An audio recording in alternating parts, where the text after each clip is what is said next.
व्यक्ती आहे, जर ती आपल्याला म्हणत आहे की तू दिसायला छान नाही, तुझा रंग असा, तुझा रंग तसा, तो त्या व्यक्तीचा प्रश्न आहे. त्या त्या विचाराला मला रिफ्यूज करायचा आहे, त्या थॉटला मला रिजेक्ट करायचं आहे. माझा रंग आहे, माझे लुक्स आहेत, मला त्यावर अभिमान आहे, मी ते एक्सेप्ट केलेलं आहे. पण जर ती व्यक्ती म्हणत आहे की तुझं राहणीमान बरोबर नाही, तर मात्र थोडं थांबून मला ते व्हॅल्युएट करावं लागेल, पडताळावं लागेल की खरंच माझ्या राहणीमानामध्ये चेंजेस करायची मला आवश्यकता आहे का?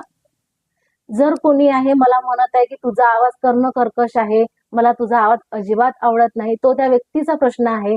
माझा आवाज आहे तो मी एक्सेप्ट केलेला आहे आणि तो मला आवडतो. पण जर ती व्यक्ती मला असं म्हणत आहे की तुझे शब्द टोचून जातात, तुझं बोलणं बरोबर नाही, तुझं बोलण्यामध्ये चिडचिडपणा असतो, ॲरोगंट असतो, तर मात्र मला तिथे थांबून पडताळावं लागेल, व्हॅल्युएट करावं लागेल की खरंच माझ्या शब्दांमध्ये